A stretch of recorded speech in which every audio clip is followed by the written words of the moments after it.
Terus coba lagi kok makin enak. Akhirnya mereka memutuskan untuk tidak berhenti mencobanya. Dan bahkan kalau kalian buka YouTube ada loh bagaimana momen-momen kedekatan antara Taehyung dan juga Jungkook. Meski namanya memang telah dibersihkan ya, namun warganet Korea tampaknya belum bisa menerima So Ye Ji untuk kembali berakting.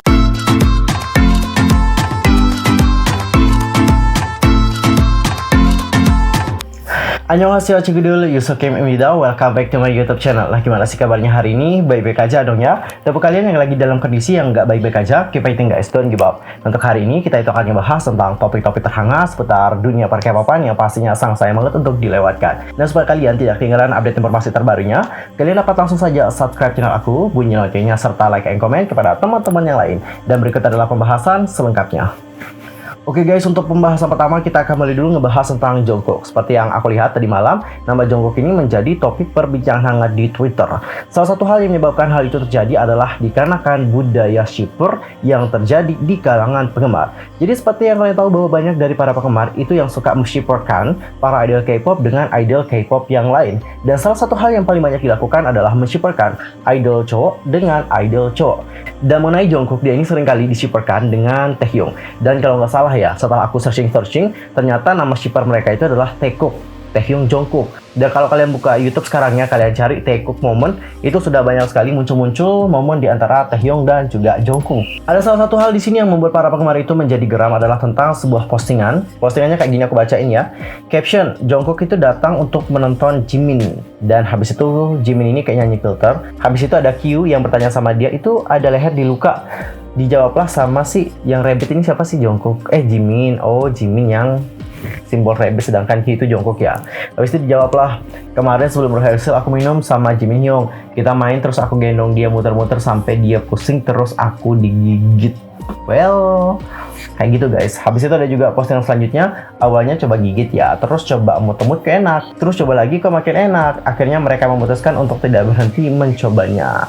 Jadi hal-hal inilah yang ngebuat para penggemar itu menjadi geram. Dan selain itu nih Cinggu, para penggemar itu juga mengutip apa yang dikatakan oleh Taehyung. Jadi Taehyung pernah mengatakan kayak gini, kamu itu sebenarnya harus keluar dari imajinasi, hal itu juga tidak baik. Well, sebenarnya budaya shipper ini udah ada sejak zaman dahulu banget, sejak zaman K-pop generasi berapa I don't know, tapi emang udah ada dari dulu.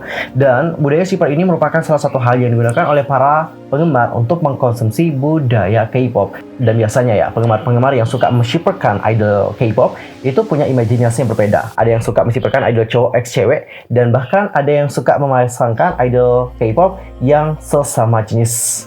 Aku nggak tahu kenapa mereka itu suka banget memasangkan idol K-pop yang sesama jenis, tapi sebenarnya itu terserah kalian, gimana maunya kalian. Yang harus kalian lakukan di sini adalah jangan terlalu menampilkan hal tersebut di sosial media. Apalagi ini tuh biasanya seringkali digunakan oleh para hatersnya BTS untuk menjelek-jelekan BTS. Banyak yang menyebutkan bahwa BTS seperti ini suka sama jenis kayak gitu dikarenakan editan-editan yang telah diberikan oleh para penggemar. Dan bahkan kalau kalian buka YouTube ada loh beberapa YouTuber yang telah mereaction bagaimana momen-momen kedekatan antara Taehyung dan juga Jungkook yang pada awalnya atau notabene itu merupakan sebuah joke atau hal yang biasa dilakukan oleh teman sesama teman, tapi setelah diedit sedemikian rupa, setelah dipotong bagian ini, setelah dipotong bagian itu, dan juga disatukan di dalam satu video dan dibuat kayak kompilasi video kebersamaan antara Taehyung dan Jungkook, ini yang membuat banyak orang yang berpikir oh mereka itu dating kayak gitu guys. Mungkin di kalangan para penggemar ini tuh adalah sesuatu hal yang biasa, cuman buat hepan-hepan doang, tapi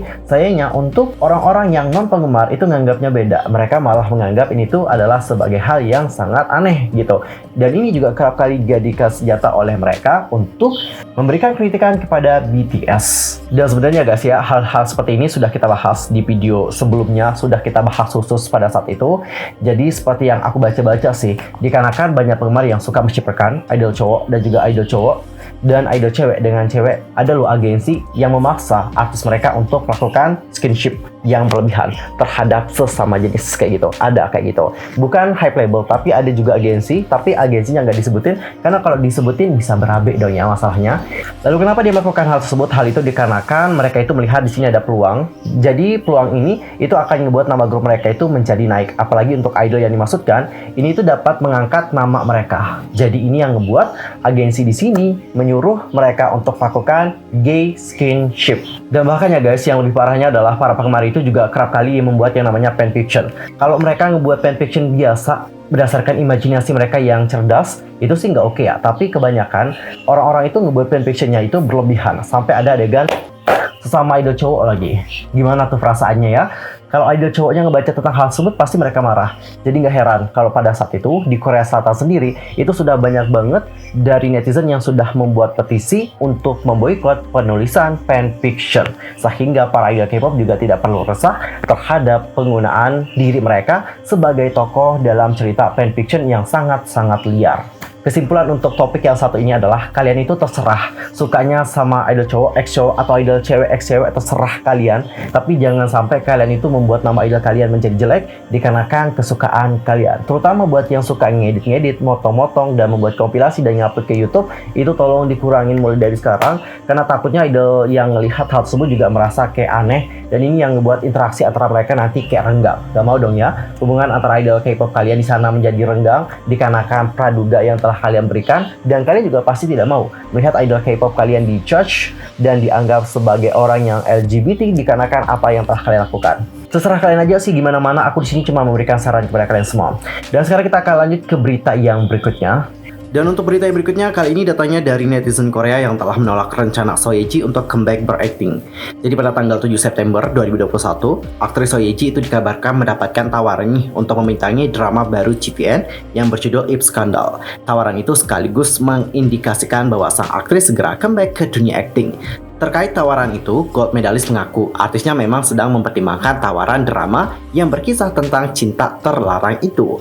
So Ye Ji itu dipercaya dapat menghidupkan peran Irael, yang mana Irael ini adalah perempuan yang berasal dari keluarga yang kaya. Jika So Ye Ji menerima tawaran itu, maka ini akan menjadi drama pertamanya nih, setelah mundur dari proyek Drama Island dan heboh skandal dengan mantan kekasihnya, yaitu aktor Kim Jong Hyun. Dia sempat dituding sebagai sosok yang seharusnya bertanggung jawab sebagai perubahan sikap dari Kim Jong Hyun di lokasi syuting Drama Time pada tahun 2018. Namun, sang aktor dengan tegas menepis tudingan tersebut, mengatakan bahwa bukan So Ye Ji lah yang harus bertanggung jawab. Pada keterangan tertulisnya, Kim itu mengungkapkan bahwa sikap dinginnya kepada Sohyun SNSD dan juga saat konferensi pers, dan bahkan selama syuting drama dipicu oleh depresi yang dialaminya. Hal itu diperkuat dengan hasil pemeriksaan medis sang aktor sepanjang periode tersebut. Meski namanya memang telah dibersihkan ya, namun warganet Korea tampaknya belum bisa menerima So Ye Ji untuk kembali berakting. Mereka justru ramai menunjukkan penolakan melalui media sosial.